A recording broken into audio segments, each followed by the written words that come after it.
सम्पूर्ण साथीहरुमा नमस्कार।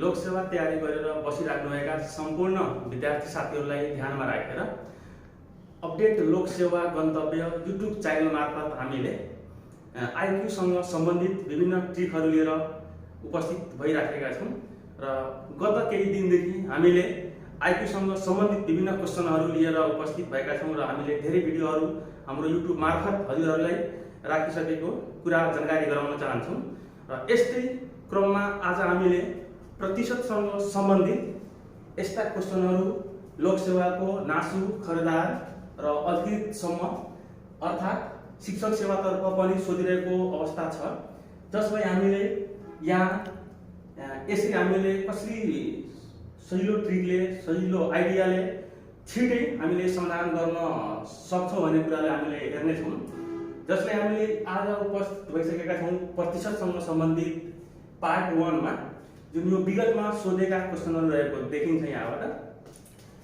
अहिले हामीले यसमा के पत्ता लगाउँछौं भने यदि आयतको लम्बाई 10% ले बढाई अर्थात आयतको लम्बाई र चौडाई मध्ये आयतको लम्बाईलाई 10% ले वृद्धि गर्यो, त्यस्तै चौडाईको पनि 10% ले वृद्धि गर्यो भने पहिलाको जुन क्षेत्रफल थियो त्यसमा के फरक पर्छ अर्थात पहिलाको क्षेत्रफल भन्दा बढ्ने अर्थात घट्ने के हुन्छ भने हामीले यसमा पत्ता लगाउने छौं। जस्तो सबभन्दा सजिलो ट्रिकमा हामीले के गर्छौं भने जहिले पनि पर्सेन्टेज भनेको 100 हुनु रहेछन् अर्थात लम्बाई र चौडाईलाई गुणा गर्दाखेरि हामीले 100 ल्याउनु पर्यो अर्थात क्षेत्रफलको फर्मुला के हुन्छ भने l इन्टु b अर्थात यो l इन्टु b लाई हामीले इन्टु गरेर 100 ल्याउनु पर्ने। यसमा हामीले जुनसुकै नम्बर पनि राख्न सक्छौं, तर सजिलोको लागि हामीले लम्बाई र चौडाईलाई 10 र 10 मान्ने छौं अर्थात लम्बाई 10 र चौडाई अर्थात b पनि 10 अर्थात 10 इन्टु 10 गुणा गर्दाखेरि हाम्रो कति हुन्छ भने 100।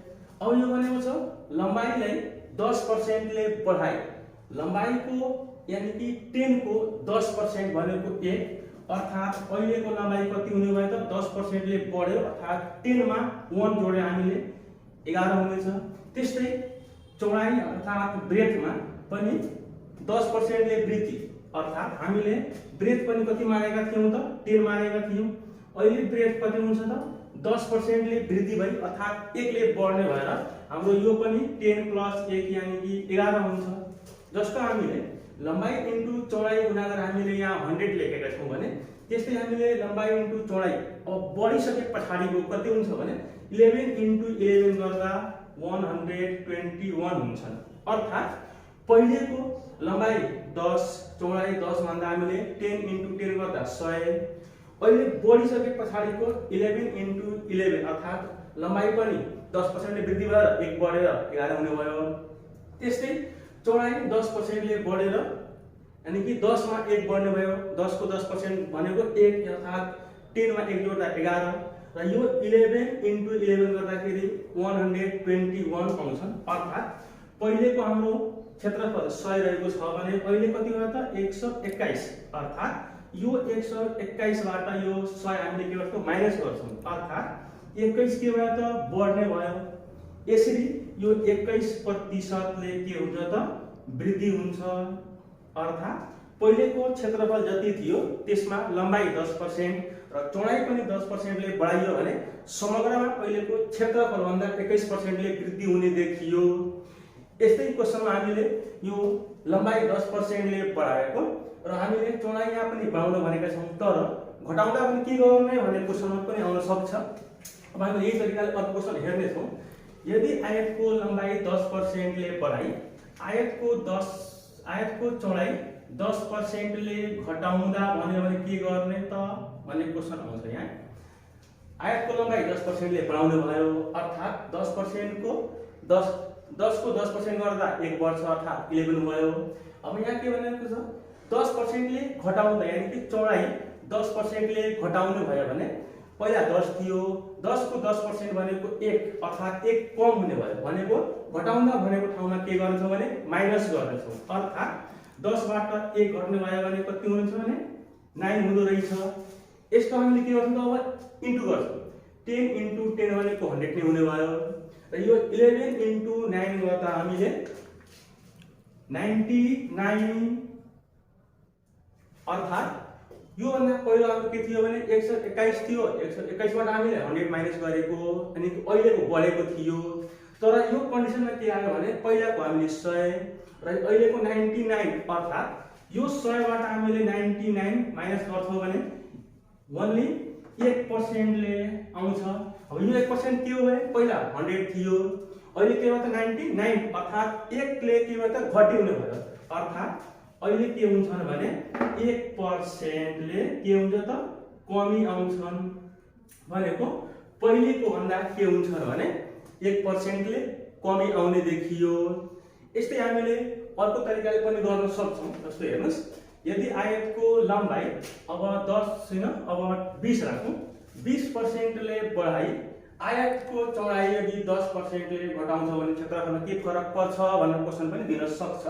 यो तरिकाले हामीले लम्बाई 10 चौडाई 10 यानी कि 100 नै मान्ने छौं र यसमा हामीले के गर्छौं भने 10% हुँदाखेरि 1 बढेको थियो भने 20% हुँदाखेरि हाम्रो 10 को 20% भनेको 2 बढ्ने भयो। अर्थात् 10 मा हामीले 2 के गर्छौं त प्लस गर्छौं अर्थात् 12 हुने भयो। त्यस्तै 10% ले घटाउँदा भनेको छ भने के गर्छौं त 10 को 10% भनेको 1 नै हुने भयो। अर्थात् 10 बाट हामीले 1 माइनस गर्दाखेरि कति आउँछ त 9 आउँदो रहेछन्। अब हामीले यो 12 र यो 9 मा हामीले इन्टु गर्दाखेरि यो कति हुन्छ भने 108 हुँदो रहेछन्। अर्थात् पहिलेको हाम्रो 100 थियो, लम्बाई र चौडाई गुणा गर्दाखेरि 100 आएको अवस्था थियो भने अहिले कति आएको छ भने 108 आएको छ। अर्थात् पहिलेको भन्दा फेरि बढ्ने भयो। कति बढ्ने भयो त 108 बाट हामीले 100 घटाउँछौं भने 8% के भयो त यो बढ्ने भयो। अर्थात् यहाँ 8% के हुने भयो त वृद्धि हुने भयो। अर्थात् अहिलेको अवस्थामा 8% के भयो त वृद्धि भयो। अर्थात् पहिलेको क्षेत्रफलमा अहिले 8% ले बढ्दै गएको अवस्था देखिन्छ।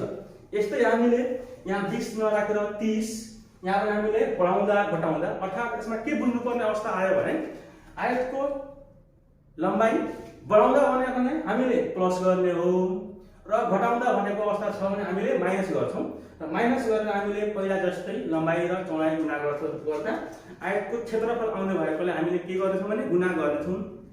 यदि 100 भन्दा यो भ्यालु बढी आयो भने क्षेत्रफल बढेको अवस्था देखिन्छ र कम आएको अवस्था छ भने क्षेत्रफल घटेको अवस्था आउँछ।